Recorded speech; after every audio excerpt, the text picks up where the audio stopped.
This is World Awakenings, the fast track to enlightenment with your host, Carl Gruber. World Awakenings is a podcast dedicated to opening your mind, your heart, and your eyes to the fact that the world's population is now, more than ever, awakening to all things spiritual, metaphysical, and enlightening, and just how they play an all-important role in our daily life. So join Carl on this enlightening experience as he interviews metaphysical and spiritual experts to discuss, debate, and delve deeply into the hows and whys of this worldwide awakening. The law of attraction states that everything is energy and that like attracts like. True spirituality states that the only true reality is that of oneness, unity, and unconditional love and forgiveness. Together, these two are attached at the hip and perform a beautiful symbiotic dance together. Hi, I'm Carl Gruber, author of the brand new book, True Spirituality and the Law of Attraction, a beautiful symbiotic relationship. This is a book that will show you how to build a rock-solid personal foundation based on unchanging, eternal, universal truth that shows you how to become a consistent co-creator with the universe to create the life you love to live and live to love. Get your copy today of my new book, True Spirituality and the Law of Attraction, a beautiful symbiotic relationship, and learn how to manifest the life you truly desire to be living. Now available as an ebook or paperback on Amazon.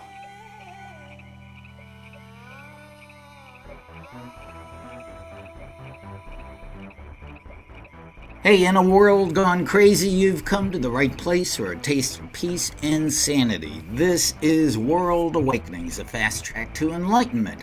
I'm your host, Carl Gruber. Now, with 8 years of shows behind us in which we have met and spoken with some of the world's greatest teachers, masters, enlightened beings, and beacons of light and love, we continue to move forward with our search for all things spiritual, metaphysical, and enlightening. By the way, don't forget that you can now watch this show on YouTube and New Reality TV, and also listen to it on Apple Podcasts and almost any audio-only online outlet. All right, off we go to meet today's guest. Episode number 236 features a returning engagement to the show of Jackie Lora-Jones. She is an international teacher of A Course in Miracles for well over 20 years and offers spiritual guidance and growth as a teacher of non-dualistic spirituality. She incorporates the wisdom of the Course as a foundation for her work and is also the author of the book All Peace, No Pieces, A Course in Miracles Take on the World. She is also a spiritual counselor and a certified clinical hypnotherapist. Plus, she is host of the podcast True Forgiveness Teachings. Welcome, welcome. Oh, thank you so much, Carl. It's always good to be with you and a fellow Ohioan. It's always a nice bonus. So yes, it's so good to be here. Hello, everyone. Well, you're the smart one. You're in LA where it's actually somewhat warm, and I'm in Ohio where it's 900 degrees below zero with 100 feet of snow, or so it would seem. It's pretty rough here right now. But welcome to January in the Midwest. Yes, I remember it well. Sending everybody, always good thoughts to navigate that weather. My dad, and my stepmom were coming back from a Montana Yellowstone trip, and so they were having an issue going back to Detroit, so I think they made it safely. I'm going to touch base with them later today, but yes, awesome. they're in Ohio, but they fly in and out of Detroit. Well, Montana knows how to handle winter, but I know it's been a while since we last chatted. I know I had you on here about a year ago with your sister, Cindy Laura Renard. But can you give us a refresher of just how you came to study A Course in Miracles? As I remember it, you came to a place in your life where you just knew it was time for you to make a change in your life. And the Course was that change, right? Yeah. I actually was, I think like a lot of people, just in this spiritual buffet line where I was reading everything in the 90s, all that Wayne Dyer and Deepak Chopra and Shakti Gawain. And just a lot of different authors. Power of Now, I think I got that whenever that came out. I think I read it in 1998 or 99, something like that. And the short story is I would go to the bookstore and I would kind of be pulling off different things in the spirituality self-help. And I would look at the course, big blue book, and it just seemed not quite sure, opening it up like just kind of. eh. So I would go back, get books. Well, one day I stumbled upon a little book that was by Karen Casey, and it was 365 meditations on A Course in Miracles. And it was such a beautiful little book. It had like it looked like a Monet painting on the cover, and my eyes were drawn to it.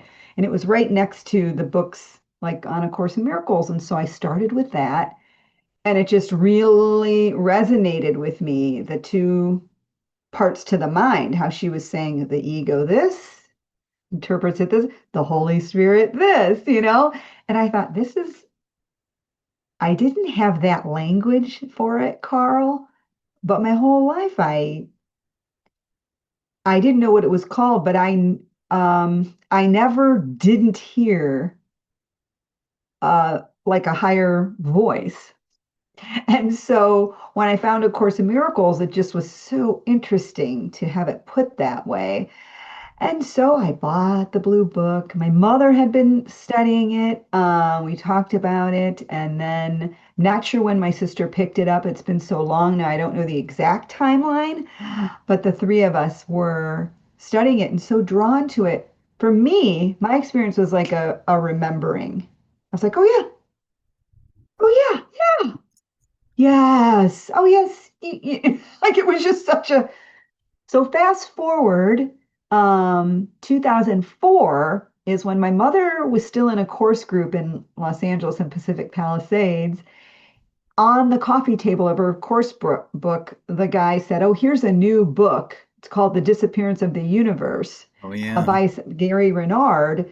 Our family did not know him yet, but my mother brought home that book, and my sister and I were both just drawn to it. And my mom said, "Here, something like, here, Jackie, this is what you've been saying." I couldn't quite put my finger on the dreamlike nature of the world. Then I read to you and I go, oh my God. It kind of was just the last piece I kind of needed. Um, and then Gary's book led me to Ken. And then, I was off and running really in like 2004. Then Gary joined our family in 2006. So it was just really interesting because he met my mother and sister in Vegas at a Hay House conference, and then the rest is history. So that's kind of the short version of it. I didn't have any idea I would be sharing the message or teaching it, being just an avid student. I didn't know that, and it just goes to show you your path just kind of unfolds how it unfolds, right? What a lot of synchronicity there, Right. finding the book by Gary Renard, Disappearance of the Universe, which many course students, including myself, it was kind of like Gary's book is kind of like a primer for A Course in Miracles, because when you first start reading the Course, much of which is written in iambic pentameter like Shakespeare, it's not easy to really Yeah. understand at first. And Gary's book with Art and Persa, his teachers, just kind of explain it in plain English, and then when you go back, I'll go, oh, yeah, I understand that. Yeah, Yeah. yeah. Right? Yeah, so his book was a wonderful avenue to understand it better. And again, we didn't know him and we were really into the course and me for quite a while when I picked up DU. And it was just such a great, like I was saying, just kind of gave me that last piece to kind of pull it all together. And then I went back to the course and was reading it and did all of Ken's stuff and everything. And I was like, yep. And my mom's like, this is what you were trying to kind of say. Like, I would always say to my mom, Carl, like, I would say things like, when I was younger, I can't put my finger on it, but something's not right in the world. Like I couldn't articulate it. I kind of heard a different Jesus than church was presenting me when Hmm. I was younger. It just, I can say this now, right? And at the time, I didn't know that I was trying to remember, kind of. But everything just came together and made sense. Like you said, just the synchronicities, you know. At that Here we point, are, and many, here we many are. years later. But I'm trying to remember our first conversation. Gosh, almost 2 years ago. Yeah. You came to a certain point in your life where you knew something had to change. Was there something not happy in your life at that point where you decided you needed that change? Oh, that's right. That was your original, one of your original questions. That is a great question. I think for me, there were a lot of things where I just didn't understand Hmm. the pain everybody was. I didn't understand. It didn't feel right to me to have to go through certain things like, why am I making certain decisions when I feel like I shouldn't do that? Or why am I just, there was all this wondering, like what?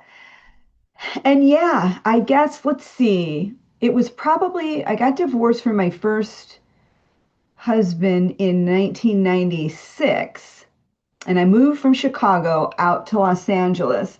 And I was going through a big awakening at that time. I probably talked about this years past. As the years go on, it's hard to remember like exactly what the catalyst was.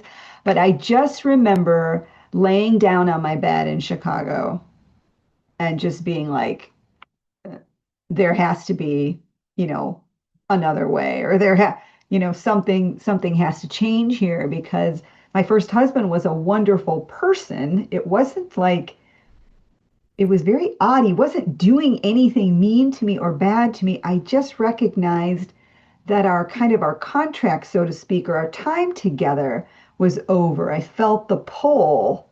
And that was a very difficult thing for me, Carl, because it's always like the ego, like you want a reason. Oh, he's so bad, you da da da. Or I did this and now he's leaving me. Or it just wasn't, there wasn't just a clear thing. My intuition, I've been claircognizant all my life, which is kind of a clear knowing. And sometimes when I just know something, I don't always know why in the details, but I have to follow it. So I think that is, I allude a little bit to that in my first book about just laying down on the bed. Once I surrendered, the tears just almost dried up. I can't even explain it. And I sat up in the bed and I just thought, everything's going to be okay. I get everything's going to be, it's that. Do you know what I mean? It's that instant sometimes when you go, you're back in the right mind. You're going, oh my gosh, wait, everything's going to be okay. Don't, right? It's not denial. It's just that moment where you're like, wait a minute, it's going to work out. Everything's okay. Kind of like that, you know? It's the best You way I know, can describe it's it. interesting on my own spiritual path. I more and more and more am listening, and I keep hearing other times where I would have been continuing being anxious or worried, and I keep hearing now, all is well. All is well. You're right where you're supposed to be, right here, right now. That's nice. And Yeah. that's true. And that's a good, and I've heard my clients over the years say that, and I've experienced that too, all is well, all is one, and all those things that people say kind of come into your mind. And for me, what you just described, I think for a lot of us, from my own experience, it's as you practice forgiveness, the Course's form of true forgiveness, more and more, and you're really waking up and undoing all the gunk, the unconscious, the guilt, and the fear in the mind. That's a right-minded reflection that always comes in for your all is well. Oh, Hmm. remember you're dreaming, or remember you're, and it starts to come in. I'll tell you something. I just got back from Las Vegas. My cousin had never been there. She wanted to celebrate a birthday. My cousins are very close. And so a bunch of us went and we saw the Wizard of Oz at the Sphere on the big screen. Oh no, wow. And I talk about that in my book from 2018. I'm not the only one that comes up with that about A Course in Miracles, but I used that in my book as a way to explain that we've never left home or whatever. My cousin looked at me. She goes, "It's kind of interesting that you're seeing this on the big screen." I go, "Yeah, I took a video and I'll probably do some posts about it because it just was just so interesting as a reminder that the swirling tornado of the mind, our dreaming mind or cyclone, whatever. And then she goes to Oz, right? And she has to get somewhere externally to get her home. And at the end, she finds out, oh my God, I had the power to go home all along. And the scarecrow says to Glinda, the good witch, well, why didn't you tell her? And Glinda says, because she had to figure out for herself. She wouldn't have believed me. It's like the power of belief. So we all go through these things, right? But we have within us the remembrance of the atonement. The Course talks about the separation never occurred. We just believe it did. And Jesus is so gentle teaching us how to be in the world, but not of it, because where we really are is somewhere else. So anyway, just I just thought that was just so interesting. My cousin chose to because we wanted to go to the Sphere. We weren't there for the right time for the Eagles or didn't get tickets or in time or something. She goes, well, the Wizard of Oz is at the Sphere. I'm like, let's do it. It was kind of cool. Yeah. No, I always love that about you because you are the only spiritual teacher that's been here and used the Wizard of Oz as an analogy of our Oh. separation from Source, and I never thought of that until you first mentioned it. It was a perfect analogy. Hmm. Let's click our heels and go home. Yes, yes. Well, I had watched that for years, as a lot of people did, and it was probably 2007 or 8, Carl, that I thought to myself, when I do my book series, I'm going to include that to help people understand. So 10 years later, my book comes out in 2018. But that was when it was kind of born. I thought, that's so interesting. And of course, I'm not the only one that probably uses that, but it just did come to me at that time. And I told my mom, and I thought, this is going to be really interesting. I'm going to work it in somehow. And then there we are, 10 years later, 2018. But yeah, it's a helpful reminder because you know what else is helpful? Your podcast, which I love, it's called World Awakenings. And people awake with different paths and different times and different ways. And if you're a student of A Course in Miracles, when it comes to the end of the day, you know everything's your projection. So there's not really other people. If they're upsetting you, it's because you put them there, right? So we want to recall the projection, but we have things like reincarnation in the world, right? That is a helpful concept to people. And in The Wizard of Oz, she wakes up and of course, she's in her bed. She never left, which is a main point. But all the ranch hands came to check on her, and they were in her dream as the Scarecrow, the Tin Man, and so it's just the mind. We're always making up images and things, and sometimes people will have the experience in their life script. I've known you before. I feel like I know you. Like Dorothy's like, you seem so familiar. Well, the mind makes up vast scripts in the whole hologram.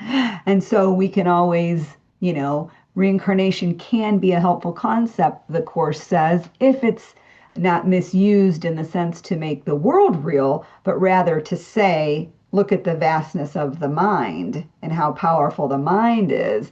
And if these things and these concepts are helpful to you and you're awakening, how, wonderful is that? So anyway, there's a ton of things in the Wizard, but you could do a thing just on that, but there's just a ton of things that kind of are helpful concepts. I can't remember if I remember writing about the poppy field. Maybe I will, but the ego symbolized by the Wicked Witch and trying to keep her from getting home and get the slippers and everything, right? Makes her fall asleep, Dorothy and the Tin Man, as they're running towards Oz. They're running through a field of poppies and she falls asleep. Okay, the dream again. But there's Glinda, the good witch, could be symbolized as the Holy Spirit, making it snow. And so Dorothy's waking up because of the snow. So just again, symbolically of, we always have help in the mind when we turn to the right teacher, right? Wow, this is great. We are talking once again to Jackie Lora-Jones. Just beautiful stuff here. I really appreciate that. And every time I watch The Wizard of Oz, I now think of that. But, let's go here. I know that you were interested in maybe talking about this being in the world but not of it, and how to use your body lovingly. Can you speak more on this? Sure, yeah. I over so many almost 20 years of doing one-on-one sessions, that part of my business was a private therapy and counseling practice. Um, I had students from just all over, lots of course students, but then lots of people that were on another path, whatever. Um, and it was always such a common thing when you start to wake up and you're on a spiritual path. It's like, well, then how do I be here knowing what I know? Right? It's been one of the main questions I've always gotten. So I started to address it a lot in past several years. And, Jesus talks obviously in the Bible and mentions this, references it in the Course, being in the world, but not of it. Well, he's talking, of course, at the mind level, which anyone new to A Course in Miracles or watching this podcast, and it's a new topic. A Course in Miracles is only about the mind, only about changing your mind. It doesn't give an approach behaviorally of how to behave in the world. It's teaching that the world is in our mind, and it's the deeper teaching is that we can wake up from all our pain and suffering and not just fix it on the level of form. But the Course is so brilliant that it gives us a combined approach. The Course uses that term magic, meaning anything that we use in the world, a pill to take the headache away, or the medicine that we need if we have this, illness or whatever, okay? And so being in the world but not of it is always at the mind level. At the same time, you're doing all the normal things that you would do in the world. There's an awareness there that this is all happening in the dream state, and you're able to follow your right mind and remembering that while simultaneously picking up the aspirin. Now, I use the example of aspirin a lot because I take aspirin still when I want to. There's a part of me that jokes with myself and says, I don't deny myself the aspirin. I know it's going to take the headache out right away. I don't always need it. Sometimes the mind, I can just, the headache will go away. But when I do take it, I know it's my belief. I know I'm putting the belief in the aspirin because, as the Course in Miracles teaches, there's no aspirin because there's no world, because there's no body. But we're so afraid of the power of the mind that we have to place the power externally. And so one of the things I think that happens is you have more awareness that you're in the world, but you're not of it. Simultaneously is my big word, Carl. Like simultaneously, there's a part of you that knows the metaphysics, but when you're using the body lovingly, you would never deprive yourself of anything and deny it. To be in resistance is just making it real. It's just serving the ego instead of just doing what one would normally do. And at the same time, knowing, wow, this is so interesting. I'm doing this in the dream. I'm taking the pill. I'm afraid to go back to the mind. We're afraid to go back to the mind. And the Course is myth because we feel like we've attacked God. We feel like he's going to punish us, right? People grow up with religion, God fearing, we want to be good. Well, it's the ego's God, the Course is teaching. There's no, the real source in heaven, who we all really are. We're not punishing ourselves, but we can go and dream of punishment. And so that's one of the reasons why we place belief outside. Oh, it's not my mind that's healing it. Well, I'm not that powerful. I didn't separate. So it's this whole thing about really being kind and gentle to ourselves and to others, because wouldn't you be kind if you knew it was a reflection of yourself experiencing fear in some way? And we want to recall the projection step by step, not by judgment and criticism, but using the body lovingly, which means in the Course at the mind level, remembering there's no separation. Nothing has really happened. And then take the aspirin, help your friend, hug your neighbor, give blood, like whatever the body's doing in the dream is irrelevant because it is not you, right? So we come to that awareness when we're practicing forgiveness, we're recognizing that this is not our true home, we haven't sinned, we're not guilty, so we don't have to feel bad and then project that guilt out onto others so that they punish us and we punish them. When all that starts to be undone, living in that right-minded awareness is what the Course calls the happy dream, right? It's still in the mind, nothing to do with form. If form changes, so be it. We could talk about that all day long too. The point of the Course is being peaceful regardless of what's happening. So it's not waking you, it's waking you up from your dream that there is a world. And a couple months ago, I had your sister, Cindy Laura Renard, on, and she's going Yay! through a physical issue. I believe she got diagnosed with fibromyalgia.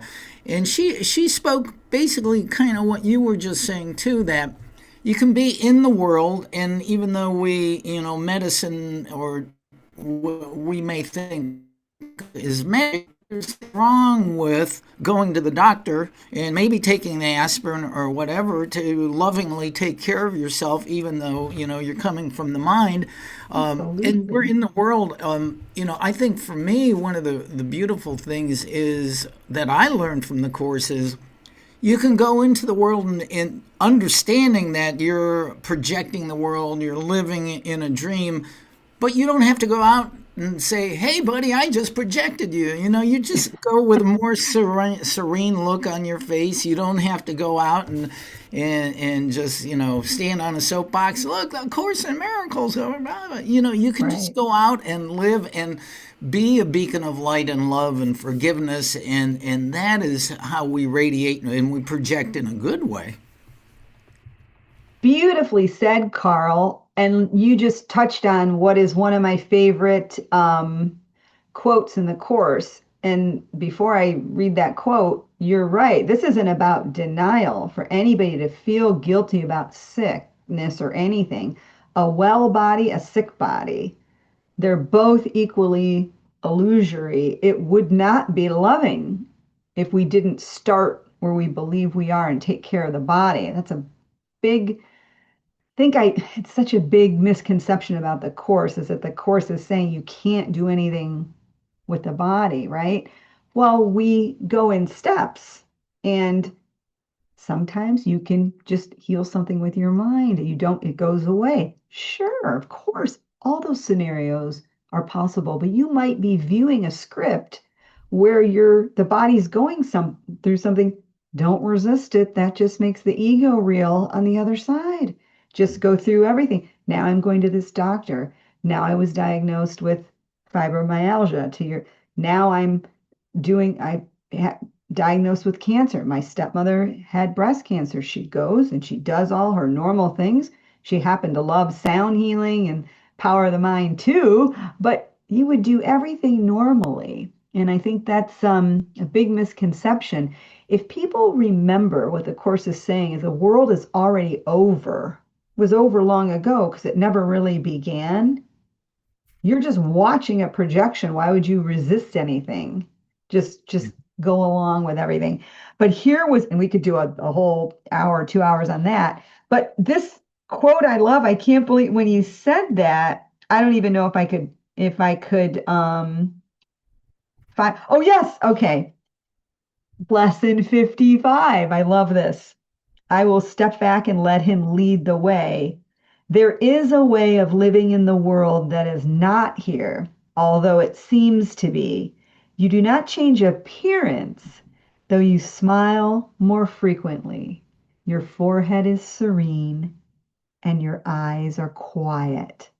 When you said that, Carl, like you have more of just it puts people in tremendous fear if A Course in Miracles is not their path for you to go running around, like you said, standing up, going, there's another world, is it right? The right mind would never do that. It would never occur if you're in your right mind to do anything that would put people in fear like that. It just wouldn't occur to you to anyone to do it. But they recognize you because your eyes are quiet.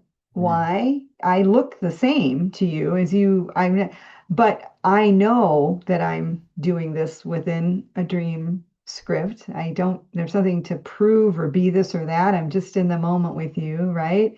Eyes are quiet, forehead is serene, because there's no worry when you know who walks beside you, when you really are connected to that in the right mind. There's nothing to fear, right?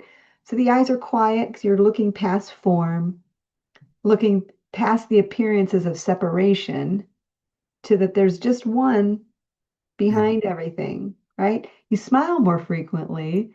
It could be an external smile, but it's really that inward smile of knowing I'm innocent. No one's really done anything to me. I haven't done anything to them.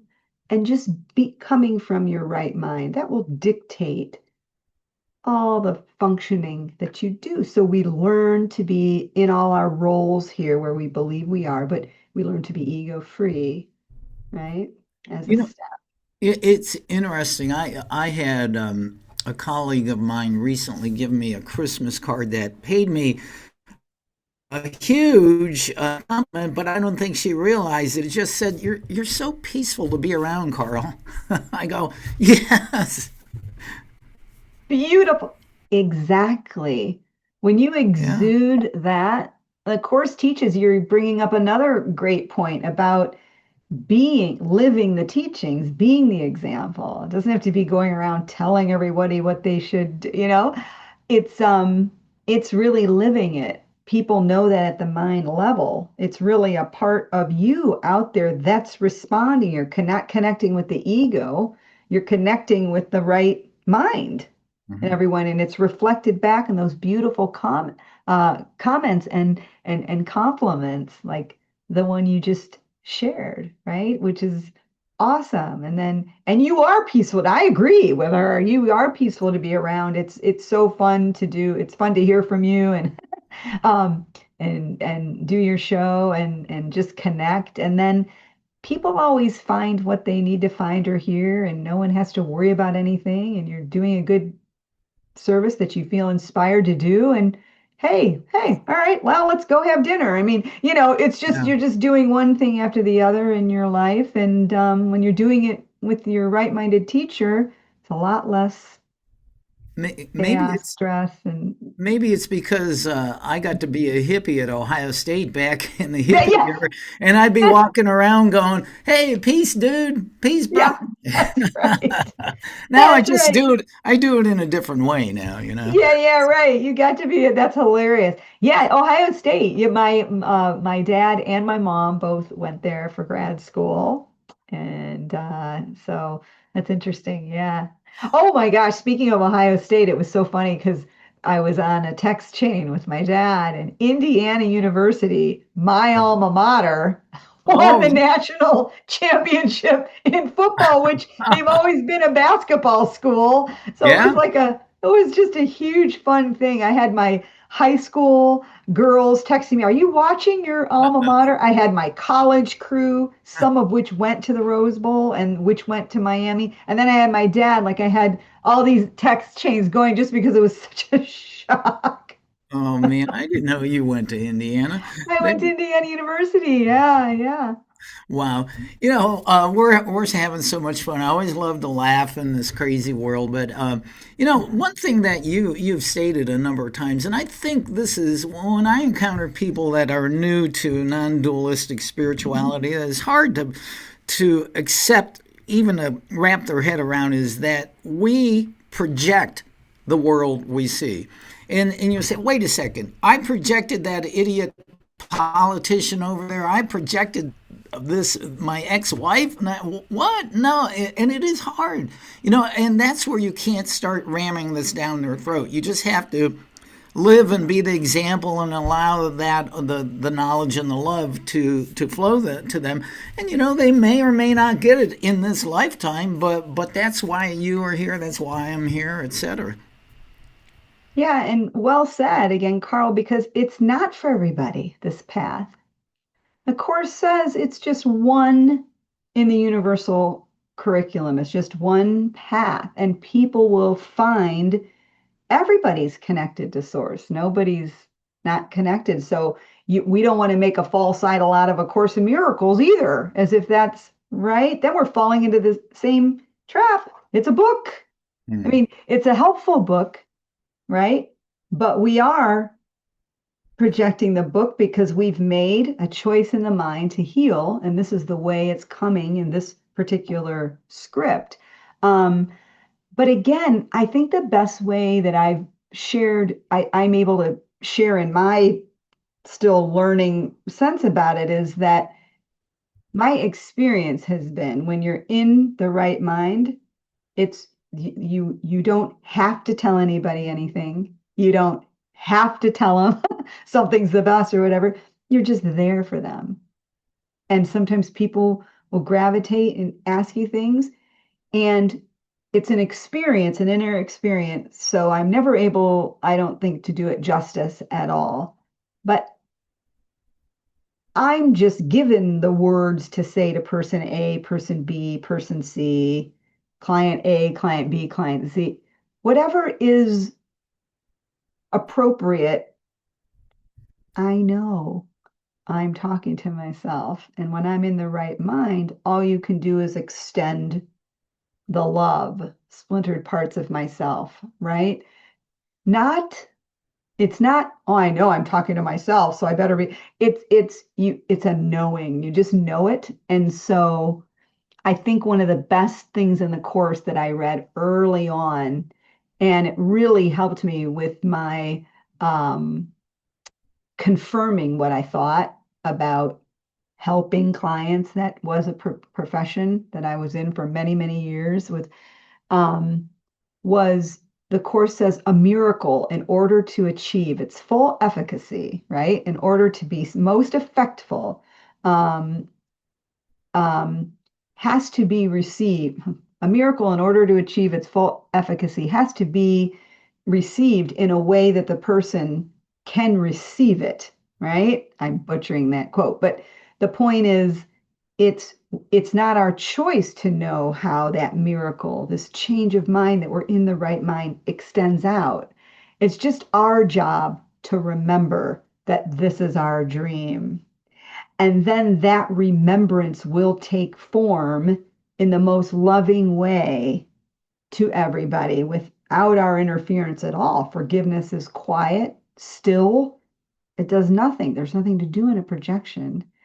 But the right mind, the light in the right mind will shine through, and you may just find yourself, I'm so sorry your father passed. You might find yourself reaching out and giving a hug. You might find yourself laughing hysterically as someone tells a joke. You might find yourself, it's endless, but it doesn't, form means nothing. Everything is in the mind. It just, when you really are in that right part of your mind, everything just extends through you. There's no effort in the extension of love. There's massive effort in the ego mind. what do I say? How do I say it? I'm offended. They're offended. I can't do this. Da, da, da, da, da. That's massive chaos. Laws of Chaos is a great chapter in the course. Um, right mind over here. Does everyone like how I go ego? I have no idea why I do that, but two parts to the mind. It's not right and left brain. It's just, yeah. So, but the right mind, the where the Holy Spirit, Jesus, whatever your symbol is for the non-ego presence in your mind, course uses Jesus and the Holy Spirit. Whatever that symbol is for you, there's no effort in extending that.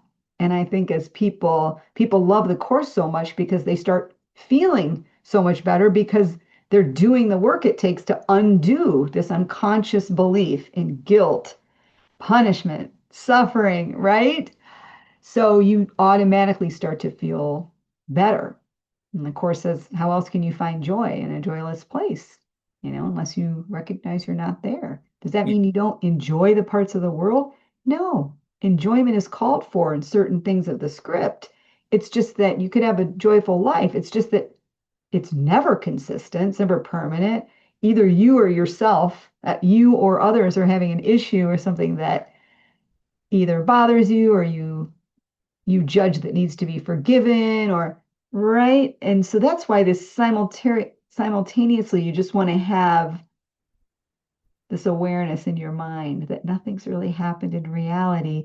Let me step back and let him lead the way, as 155 says, lesson 155. As far as you waving your hands like that. I don't know if you've ever watched Wayne Dyer. Almost every video, Dr. Wayne Dyer, Actually, he actually does this. He's always doing like this, a I circular forgot. motion. No, he is. Yeah, I've seen a lot of the almost PBS all the time. specials. You're Yeah. right. And he goes, all right, so I do this and he does this. You said one thing a little while ago, which I really liked. You said you can just be there for somebody if you need that. You don't even have to say anything. And I think that's a No, beautiful form of compassion because many people think compassionate is reaffirming the negative issues that people are going through, which just snowballs it even more. So if you can come to them from your heart and just be there, you don't have to say anything. And I think that's a beautiful form of compassion.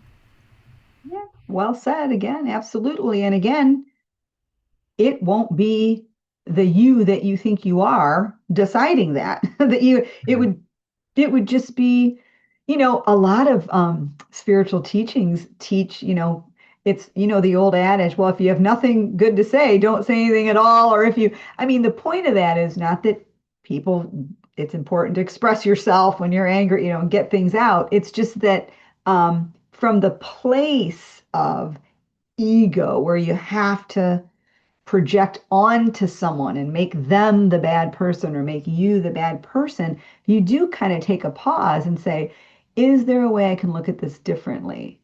Doesn't mean you're going to be a doormat, doesn't mean you won't get your point across. It's just not going to be coming from the separate place. You are going to make the change in your mind first. That's where the healing occurs. And then whatever comes out will come out and will be a reflection of that choice. Even, for example, if it's tough love for a child, obviously you're going to say, Johnny, come out of the street if they're 4 and they accidentally stumble into the street, right? I mean, you're going to do the normal thing, right? So it's never about being a doormat because it's not about anything in the world, but you would be guided as to what the most loving thing would be to do in that situation because the ego would be out of the way and the teaching moment is the change of mind You always. know, we've spoken quite a bit about the ego, and I did want to ask you. The course teaches the ego is the self that we created in our dream of separation from God, from all that is. Now, I've had many people on this show, therapists, psychologists, and even spiritual experts, say that we should make friends with our ego, but it seems to me the course makes it very clear that the ego wants to kill us. What are your thoughts on this?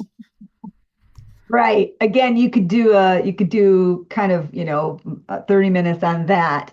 But here's the thing, and people are often speaking on different levels of awareness when they're saying that. I would say you're correct in the sense of what A Course in Miracles is saying, is that the ego doesn't want to be your friend. It states clearly, right, that ego belief that we seemingly attach to, that we can't really separate from our creator, does want to kill off, right? Wanted to kill off God, wants to kill off everything. The ego's motto is like kill or be killed. So in that sense, you don't want to make friends with it as if it's a real thing. It's illusory and has no power. I think a good way to address that, and again, you have to, I would have to, what context people are talking about it in and things like that. But one way, for the purpose of this, to address that is just that you don't want to give the ego a power it doesn't have. It just makes it real. So if people call that, making friends, you're not really, making friends from the Course's perspective, in that, oh, you love I want to be with the ego. The Course is teaching us to wake up from that belief that there is something separate, right? Mm-hmm. And so what I would say is this: you don't want to resist anything, because that gives it a power that it doesn't have, right? We just want to look at it. We want to look at it without judging it, so that we can wake up from our dream. And when we're in the Holy Spirit mind, there's no concept of this, if you're friends or not or whatever. You're just waking up from your belief that there is an ego mind, that there is a separated state. Does that make sense? So, Yeah, I appreciate it, because honestly, having all these different guests and saying things like it does get confusing for me sometimes. So I appreciate that. And we've got a few more minutes here that we're talking to Jackie Lora-Jones here. And hopefully we don't go crazy on this subject, but it's a big one. Another major aspect of our dream of separation is living in this nightmare of that's seems insane, is guilt. How is it that we can help get rid of guilt by studying the Course, or any practical method? right. Well, guilt is a big one. And again, it's a great question, Carl, and it could be, again, its own podcast. But um, people are guilty, feel guilty consciously, and we know I feel so. But it's the unconscious that the Course is also really addressing, that we don't see that guilt in the mind, because none of us get up out of bed and go, oh my God, I separated from God and now I feel guilty and I think he's going to kill me. That what we see is we feel guilty because we've done something to another, right? Or we're noticing someone else feels guilty. We feel bad that they did that, or we feel like we did something. This is why the Course is so wonderful, because it's giving us a method of forgiveness that we can start where we are. So metaphysics can be very difficult to grasp, and it's the practical application that's not only going to make the words true for you, but is going to give you that inner experience that the Course is really directed to. It's really just meant to be practiced by you. It doesn't have to be talked about. It can be, but it's just you waking up from your dream. So with the guilt, we have to see that outside of us. So the best way to get rid of the guilt is to do the steps of forgiveness, which the first one would be, oh my God, I'm stopping because I feel guilty about something. I didn't call that person back. I said something really bad. Oh, I wish I hadn't done that. You stop in that moment and you say, okay, but wait a minute. I put that person there so that I would see the guilt in them and not me from separating from God. Step one, we use the images that we see, because how do we get back to changing our mind? We have to start with what we see. Then, once we recognize that and say, oh my gosh, that's right, this is my projection, but I forgive myself Mhm. as the mind that thinks it's dreaming. Because thank you, images out there, whatever they are, politicians, family members, teachers, co-workers. Thank you for showing me the content of my mind. Because I judged you, I'm having a reaction and I'm upset. I am believing in the separated state. So I'm going to remember that and I'm going to go back and say, but guess what? We haven't really separated. I'm forgiving myself for projecting this. Then the third step is I let my perception be replaced. The Holy Spirit does that. And then you can see and remember that there's only unity. And the more you remember to stop yourself whenever you feel guilty, that's going to heal this guilt on all levels. The outward you seemingly see, but really the fact that you think you're guilty from separating You know, and you really haven't, that's right? really a big help to me, just how you stated that we can Oh, good. practically apply forgiveness to let guilt go. And yeah, you Absolutely. can add, Yeah. that's a beautiful thought to know that you can actually practically apply these mind Yeah. principles that from A Course in Miracles. And yeah, What the thank you for workbook is doing. Oh, go ahead. I lost you for a second there. That's no, what the but thank workbook you is.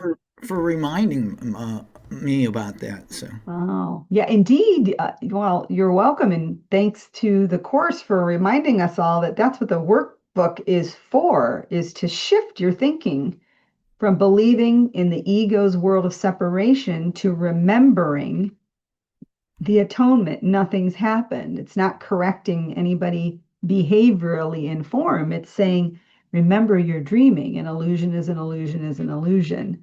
But because we don't recognize that yet, we need the outward picturing of the unconscious guilt in our mind and the fear to remind us, wait a minute, I don't have to indulge in that and make that real.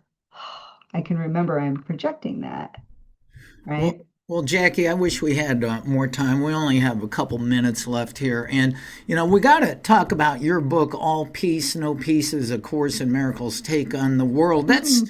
book one of your wisdom series. And forgive me if I'm out of sync with this. Did your other book come out already, or? No, you're not out of sync. And I have no idea when book two is going to come out. I got a ton of material for it, Carl, for Yeah. 10 books. It just, it's a boring answer, but it's just really is not in my timing. I mean, I just kind of will see, but no, you haven't missed anything and it's not out. And I'm not sure when it's going to be out, but I feel like I'm a little inspired now to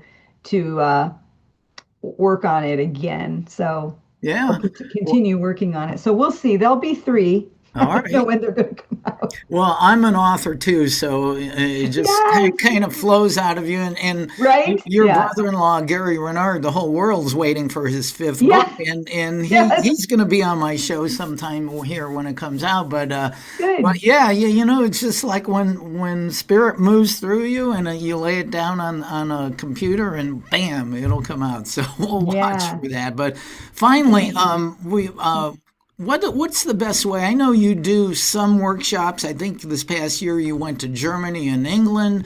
And you, what is your website? People can connect with you that way. Yes. I retired from the one-on-one part of my practice after Okay. many, many, many years, although I still do some sessions with like longtime clients. But people can still reach me at JackieLora-Jones.com, just JackieLora Jones.com. I'm on Instagram now and Facebook after, only for maybe almost 2 years or something. So people can at Jackie Lora Jones at Instagram and then Facebook. I have a business Facebook and a regular Facebook, just that I post just family stuff And and pictures. I'll put So, those links in there. And I okay. do enjoy your Instagram Wisdom Wednesdays. Those are always fun. You're driving Oh, down the road in LA singing and stuff. You yes. you are so much fun. Oh my gosh.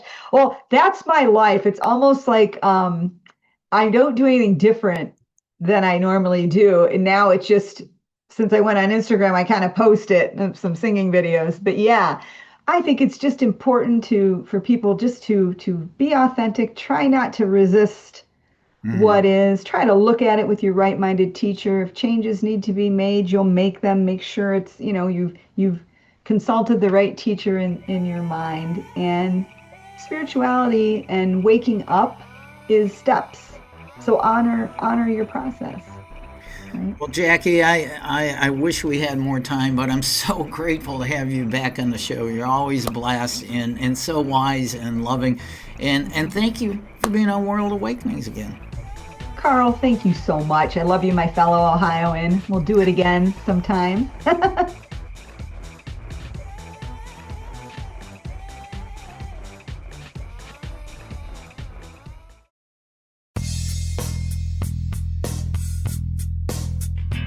This has been another episode of World Awakenings, the fast track to enlightenment with host Carl Gruber, a certified law of attraction life coach. We welcome you to tune in to each and every episode of World Awakenings as we open your mind, your heart, and your eyes to the fact that the world's population is now, more than ever, awakening to the truth of all things spiritual, metaphysical, and enlightening, and just how much they play an all-important role in our moment-to-moment daily life. Much love and light to you, my friend, and thank you for tuning into World Awakenings.